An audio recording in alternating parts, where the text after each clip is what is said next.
Okay, guys. Did you try solving the problem? What happened? Problems? No problems? Because the idea today is if you guys have any problem with the software, we could solve it. If you bring the file, if you brought the file, we could try in this laptop just to check if your file is okay. Otherwise, we are going to review very fast the software again, and I will give you some different options to solve the problem. Okay? Okay. I have a couple of questions. For part one of the project or Okay. the assignment, Yes. Let me.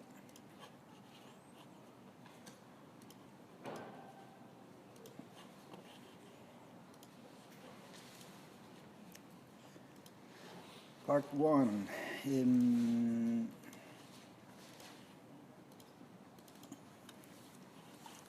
Yes.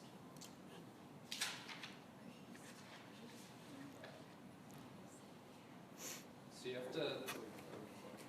you have to solve using like the ordinary method of slices, Yes. and for that method, there's a moist area and a saturated area, right? Like Yes.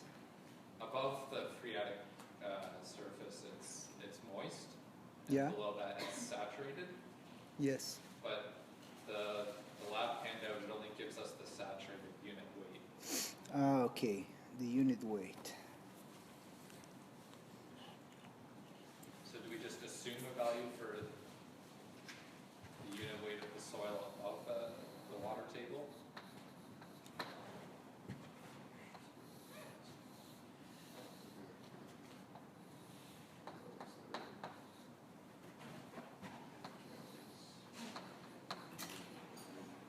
So we're assuming that this is water table, okay? Yes. So when you say this one is Ghana total, and this one is Ghana satellite. Yes. So The table at the end of the... yeah, I know. So for the software, I told you assume this one is Gamma total. Yeah. Okay. There is no way to compare this result with the software. So let's assume this one, this gamma saturated, is for this part, for the hand calculations, and for the other one, just assume, make some assumptions to calculate the gamma total. Okay? I don't know. Assume void ratio, porosity, or whatever you need to calculate gamma total, okay? Yeah. Just be sure to state whatever you assume, okay? Okay. Any other question about the hand calculations? No, my other one's for number 2. Okay. The values it gives for the intrinsic permeability, Yes.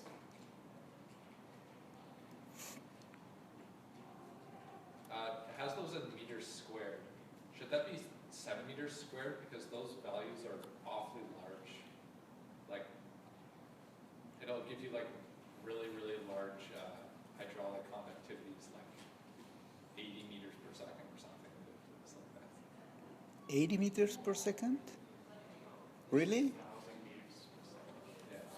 So I'm just wondering if those should be like meters squared, or like if they should be like centimeters squared or something. Okay, let's do something here.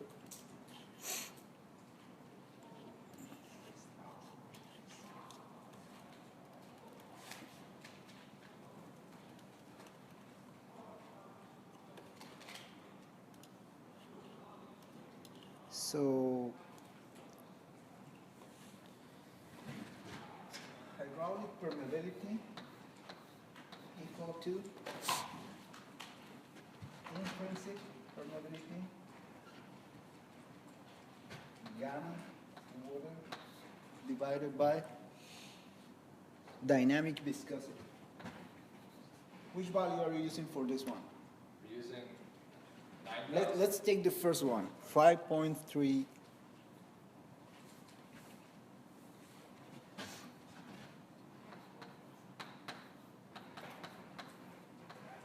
Minus 6. This is intrinsic permeability. How much are you using for this? 9,810 newtons per meter cubed. 9,000? 9,000. Per meter cubed. Which temperature are you assuming?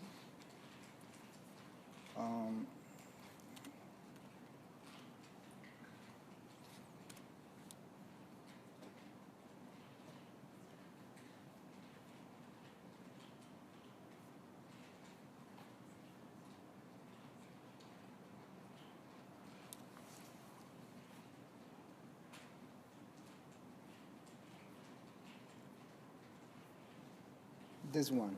Yeah. So we're using it in newtons per meter cubed. Yeah, but it's not 9,000. It's not 9,000. It's 9. It's 9 kilonewtons. But we were using newtons. Which Okay. is 9,000. Which one? We just used 9,810. But, Assuming 0 degrees or something, or 1 yeah, 4 it's- degrees. it's 9,800.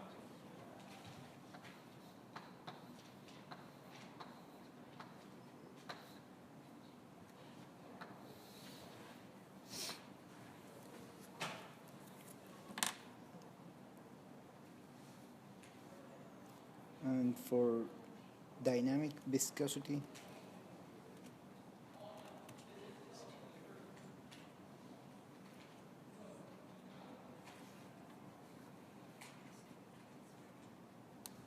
which one are you using here?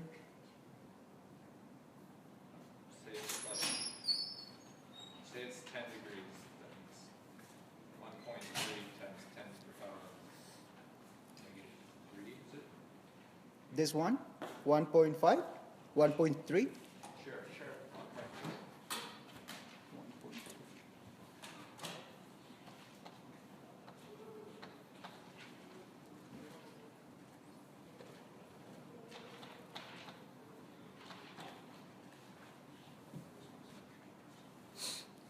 Yeah, you're right. Value is too low. Because this one, 3 minus 3 minus 3, yeah, it's too low. So, You get like 40 meters per second. yeah. What happens if we assume this value? Okay, let's do something. Just assume this one as hydraulic conductivity. Okay? Forget this part.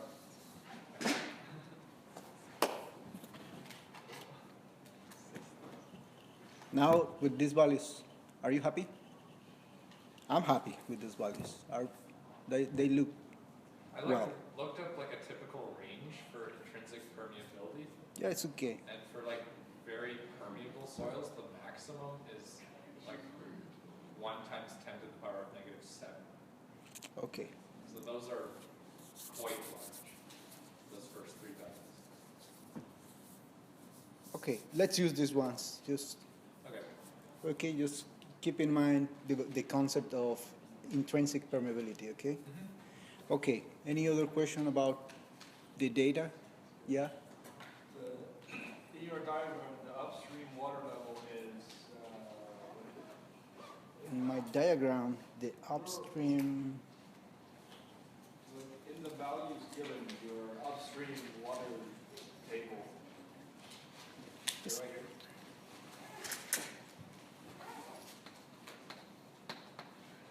Right, so then if you go to the previous page, after the description of part 1 and part 2, it says do 2 slope analysis with 2 extremes. which part? Part 2, the next, based on the slope stability analysis, select the most suitable soil for the construction of A, flooding, and B, water level upstream? drops So are we doing 0.75. analysis? Yeah. So, yeah, are two different analyses. In the last class, we review very fast these concepts about the fluting to reduce to optimize the size for the dike. Okay? We review how to optimize this in the last class. Now, we're going to check how to analyze or how to change this when the water level drops. Right, so do we do the 263.3 water level? Yeah, for the first part. Second question, first part, this is the water level. Second question, second part, the water level is this one, 0.75. That's what it says. Water level drops to 0.75. What about flooding? Okay, we have to analyze this in the software, but So we do if you three check, separate- there is no flow now.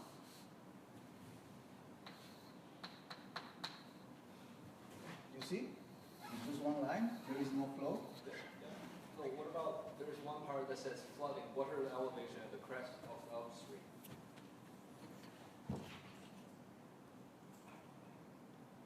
Right, so we do three different conditions for. Ah, okay, flooding, water elevation at the crest of stream. Okay, yeah, I'm sorry, yeah, we have to check even this one. Right, so three separate. Yeah, three different analyses.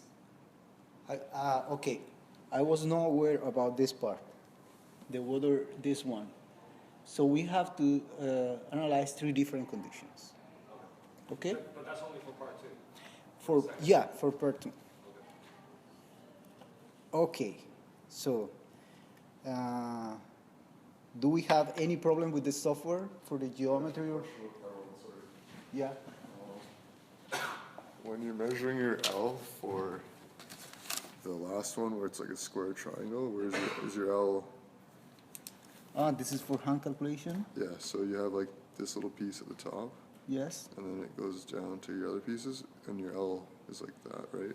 But for this piece, is it like this, or is it like this straight? You know what I mean? So what is the idea with this? What is the idea, the concept here?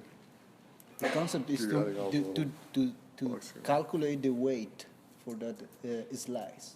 Yeah, So calculate the weight for the slice. So just assume this one is not equal to the others.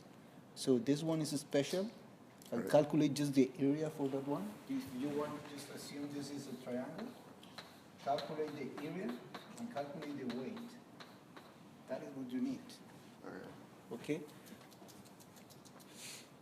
alright. So then what's I don't really understand the idea behind the L, with the L times R part. Because isn't your weight from the area already? Ah, okay, but you mean, okay. That's what we were doing. We Yeah, found the areas of all these. yeah, but L times R is the area. the radius Okay. is giving you what? Is the radius of the whole thing? Or is it the radius of each part? I'm not sure. For the hand calculation, okay.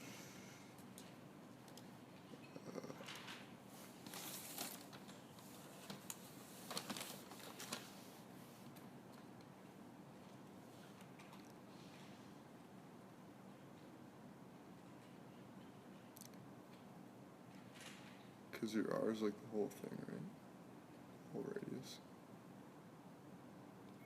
So you mean for this delta L? Yeah. Delta L. So cohesion, delta L. Gives you kilonewtons per meter. Yeah, but cohesion delta L, this is the distance for delta L in this case. Is the bottom length. Yeah. Okay. Yeah, Okay. that makes sense. Okay. And other question was when you're doing your HW, it's like that you take it at the center of each slice for the like where the water is on each part, right? If this is the okay. water table, like the water line, Would it be from the top Yeah. of that to the bottom of your slice in the middle? Take it in the middle, it's okay. Yeah, like as an average for your It's an average, slice? it's okay. And is there any criteria on how many slices we have to do? Like 7 is probably good? It's up to you. Okay. The The more the higher the better. number, the more you take, the better the result. Okay, Okay. but it's up to you, don't worry. It's up to you. Okay, cool. Thank you. Okay, you're welcome. So, okay, any other question? Exactly what are we trying to find? We changed the dimension of the wall. Exactly what? What? Okay. Yeah, we changed the dimension. So each different dimension will give a different vector of safety. Okay, what you are doing here is designing. So you have to define exactly what? For the first part, we have to define this angle and this angle. Okay? Let's say beta 1 and beta 2. That is the first question. Okay? You have this water level here and this one here, and you have to design this beta. Okay?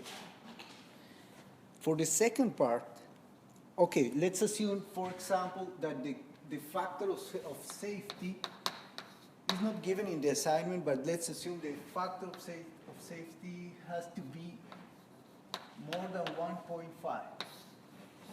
Okay? So calculate the values for the slopes, the inclination for the slopes, to be sure that the factor of safety is more than 1.5. Okay? That is the first part. So what that means is that you are reducing the base, okay? You are reducing the base. This is the result of the design. But now, you have to do this for every different soil. So you have soil 1, D1. Soil 2, D2, soil 3, D3. Okay? 3 different soils, 3 different values for the B. Maybe these angles are going to be different. Actually, this 1, 2, 3 different angles. So we are optimizing the design such Exactly. that it's greater than 1.5. Exactly. Now, this is for the first part. After that, we have to consider now the water is here. That means there is no flow. And do the same. And after that, the same with this condition. Okay? That is what we are doing.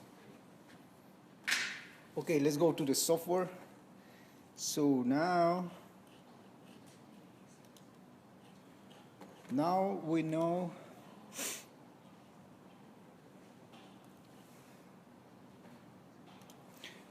this is the geometry for the problem. And this is for the first condition where the water level is here in 263.3. You see here, you could see the coordinates in this part, wherever you move. Anyway, you have some icons here. These ones, these 1, 2, 3, 4 icons are allowing you to measure any dimension in the problem. So, for example, to measure the angle dimensions, so we go from this part to this part to this node and to this node. My angle is now 22 degrees. Okay? So how to optimize? The first option is to move the angle. So I'm going to destroy my discretization for the flow problem because I'm going to change the geometry.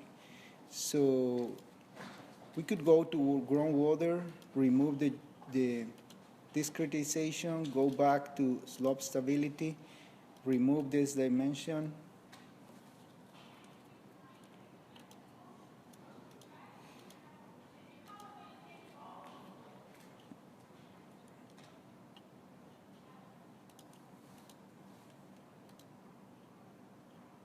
What happened?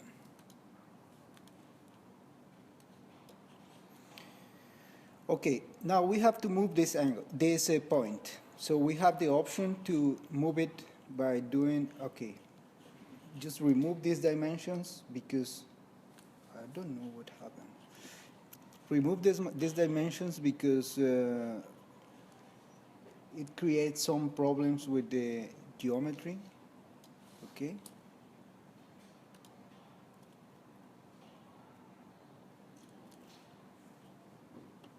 Anyway, we are going to, it's supposed to delete this option. We're going to move this point, okay? So to move these points, we are going to move relative, okay? Move relative, we are going to move, for example, 5 meters in horizontal direction, 0 meters in vertical dimension. Okay, just delete this vertex, delete these elements. Okay, now my slope is different. Okay, so we repeat the process, everything exactly the same. We go to groundwater, we discretize. Okay, we create the mesh.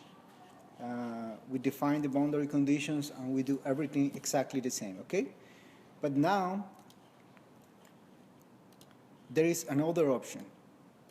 Okay, this is the first option. Now you could move again 5 meters and 2 meters or whatever you need to get the optimum condition. But there is one more option, which is for the boundaries. Here in boundaries, you have change slope angle, okay? So we're going to use this one because it's faster to do it. And it's most, if you have 22 degrees, okay? You know this one is 22 degrees. And you move 5 meters. How much is the angle now? You don't know. No, not that fast. You have to calculate. And maybe it's not exactly close value, something like, could be something like 27.2. That is not a real value. As engineer, you don't do that. You don't say the value is 25.2, 27. You say it's 25, 27, 30. Okay, that is, so the option here is to use this one, change slope angle. You guys select this point, and you see this tool is allowing you to select the boundary you are going to move. So now we have the option to rotate the options to rotate this boundary. So my suggestion for you is use this one in the middle, which is basically taking the point and moving the point horizontally, okay? And define the angle you are going to rotate, okay? So if you say we had 22, let's move 3 degrees, for example. Now my angle is going to be, okay, it's more than 22 because we moved the point before.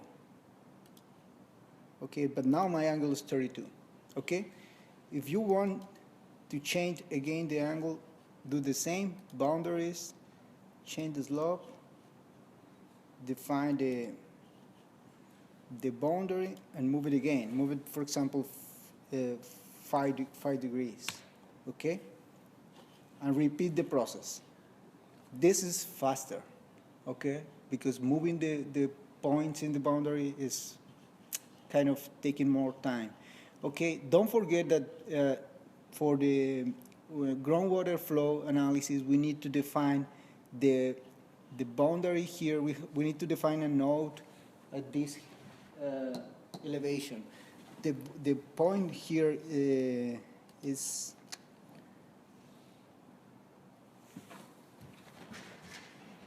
this one is 257.71. And here is 0.7.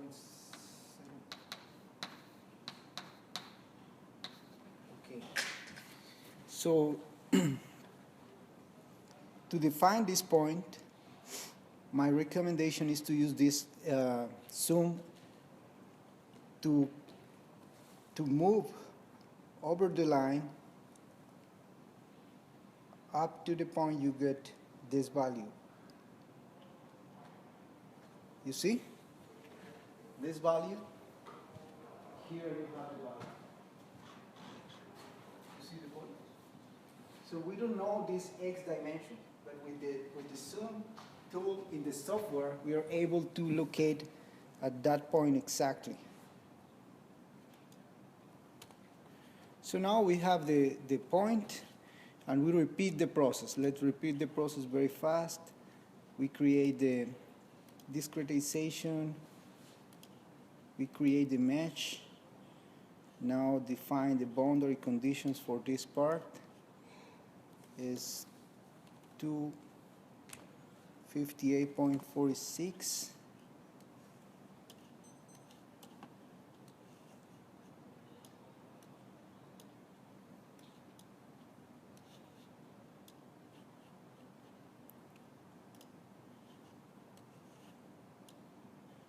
Wow. It's boundary segments. Okay. We compute this value and we go to slope stability and repeat the process. Okay. To define, in the last part of the class, last time we defined this grid. Okay, to define that grid, okay, do you guys really understand what this grid is doing? This grid is defining the center for the circles you are using to calculate this. Okay, so in this case, you could get some surfaces going throughout this second material. Okay, so the only requirement is that this grid is defined very close to this surface to allow the creation of surfaces like this. Okay? What that means is don't locate the grid like this. If you put the grid here, you could solve the problem. The software is going to run, but you are not creating any surface close here in the base. So that is not a real analysis. So my suggestion, just locate the grid very low, could be like that, and analyze the problem.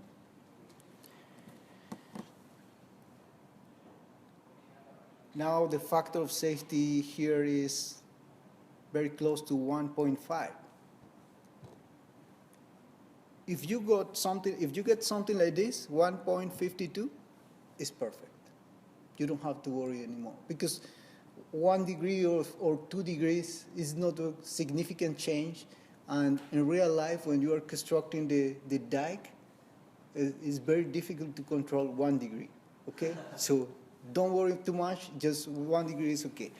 But now, what happens if you want to change the value for the water table here? So we go to the boundary conditions without changing anything inside the geometry or everything, and just change this to 258.46. So we are now defining this part of the problem with the same boundary condition. Okay, and apply. And for these ones, remove. You see this unknown condition, we are going to say we don't know this condition, we don't know this condition. Boundary nodes.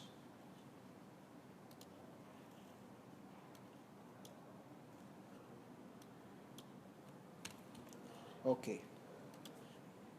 You see, this is the new condition. Close, calculate. We are not going to get any flow. Go to slope stability and run again the problem.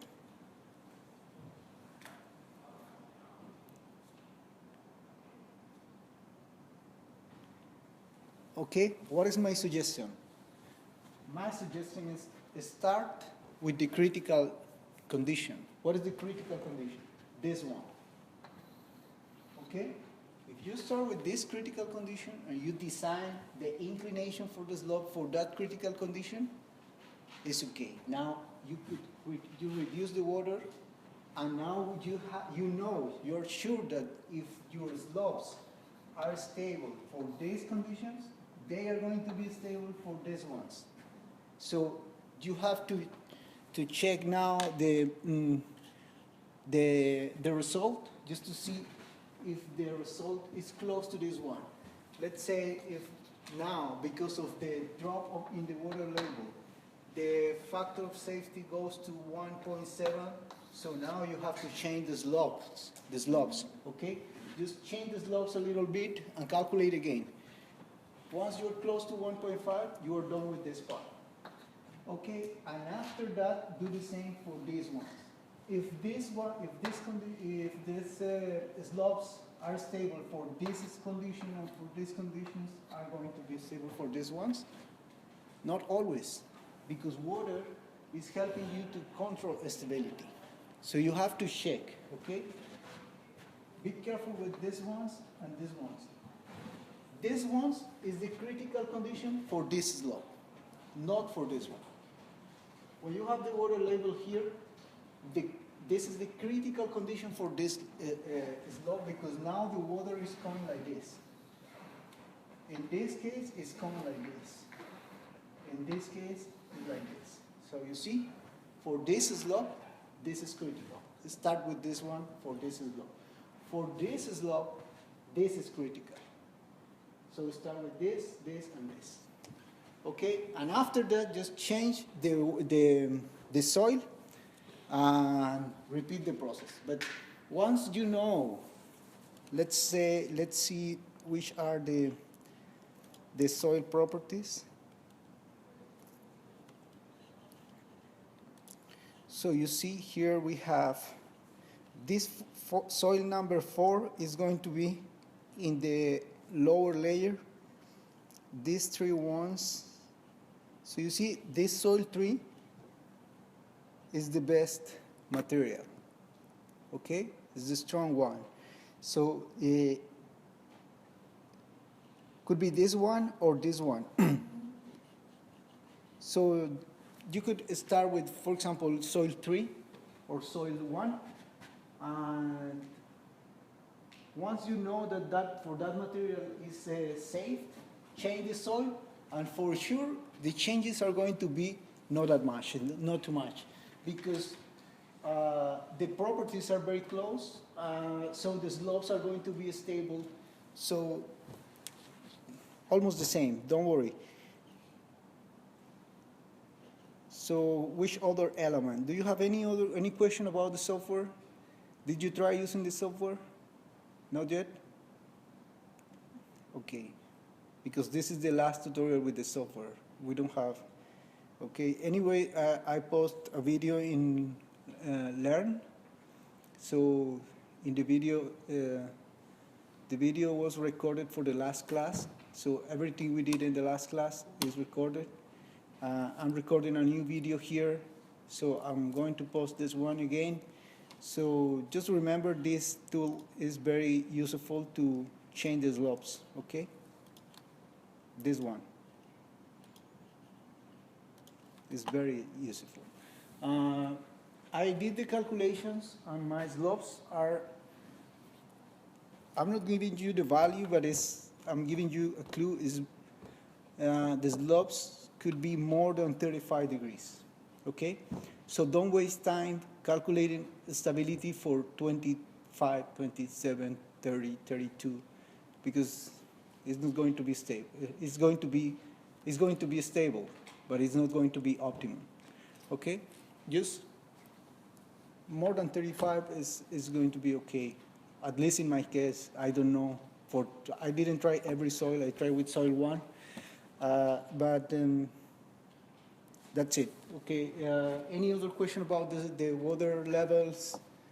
How to calculate the flow? I don't know. If you don't have any other question, we are done today, and we are done with the software. Okay?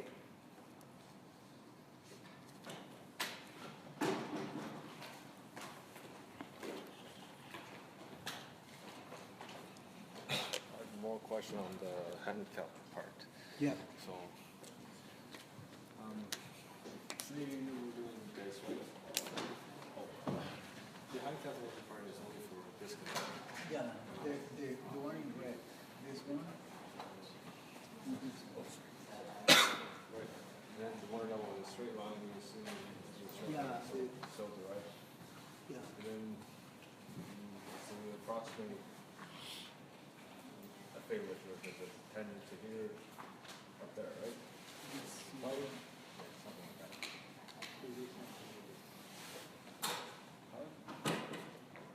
I just use one. No. I mean, What do you mean by one slice? just this whole thing, I get the weight of this. No, Well, that is not the idea. well, anything that's above the water table is dry, so the total weight is going to be the dry part plus the wet part. And then the iron point I can calculate. Yeah, but that is not the idea with the metal. You know why?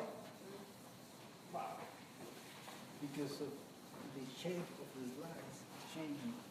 What if I can get an area of the exact section of the circle? Okay. Geometric software.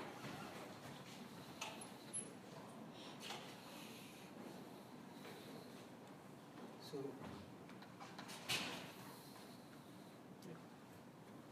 okay. You're worried about finding the area. If I approximate it using a triangle, I'm neglecting all this area, right? I know for some cases, you have just one material. You could say, But yeah, so we have solid one. So we could say, okay, let's use just one slice. But that is not the idea.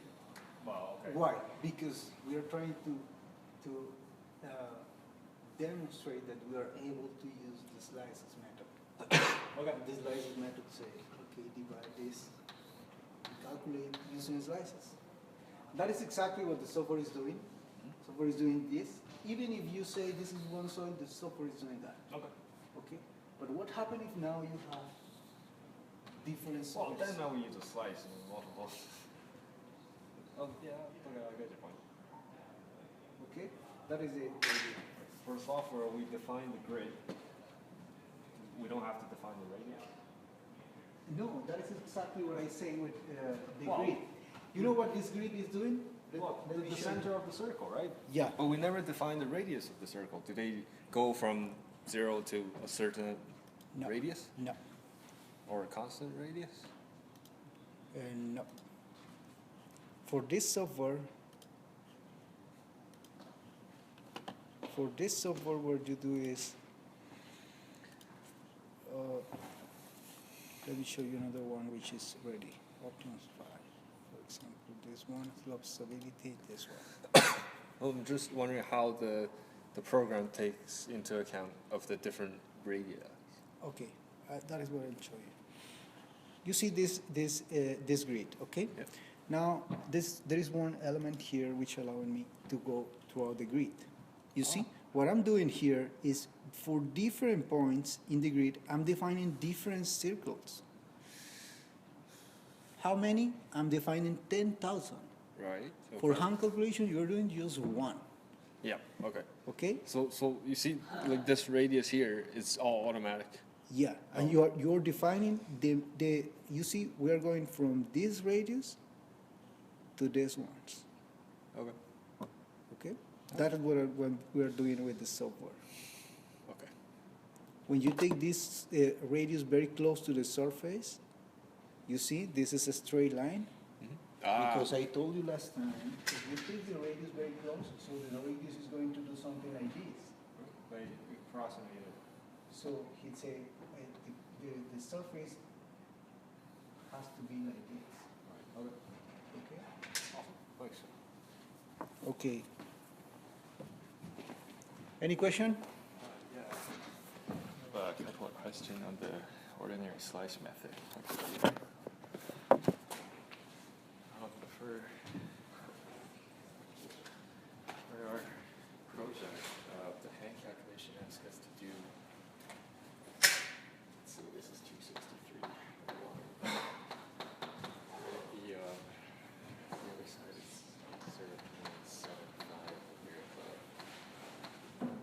Yes. I was a little confused. With our slice method, the failure